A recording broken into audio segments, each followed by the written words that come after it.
एक हरे भरे गांव में रामलाल नाम का एक मेहनती किसान रहता था।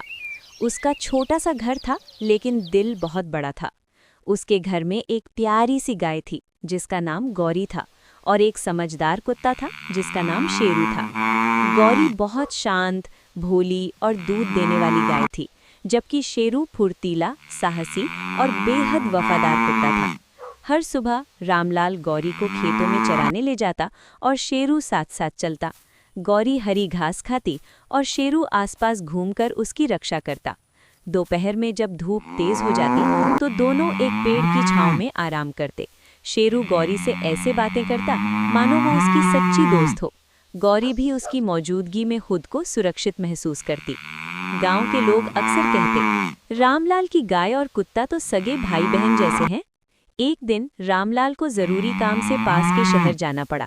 उसने गौरी को आंगन में बांध दिया और शेरू को घर की रखवाली का जिम्मा सौंप दिया। रात गहरी हो गई, चारों ओर सन्नाटा छा गया। तभी कुछ चोर चुपके से घर में घुसने लगे। शेरू ने आहट सुनते ही जोर से भौंकना शुरू कर दिया। चोर डर गए, लेकिन फिर भी उन्होंने उसे भगाने की कोशिश की। शेरू बहादुरी से चोरों के सामने खड़ा रहा। इसी दौरान उसे चोट लग गई, लेकिन उसने हार नहीं मानी। शेरू की आवाज़ सुनकर गौरी बेचैन हो उठी। उसने जोर जोर से रंभाना शुरू कर दिया। उसकी आवाज़ इतनी तेज थी कि आसपास के घरों के लोग जाग गए। गांव के चौकीदार और कुछ लोग लाठियां लेकर दौड़ पड़े।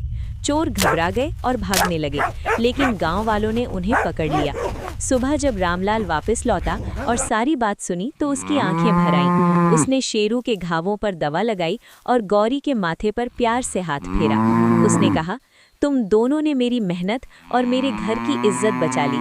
उस दिन के बाद रामलाल ने दोनों की और भी ज्यादा देखभाल शुरू कर दी।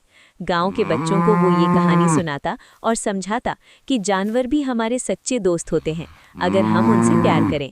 गौरी और शेरू की दोस्ती पूरे गांव में मिसाल बन गई। सीख: सच्ची दोस्ती, साहस और वफादारी हर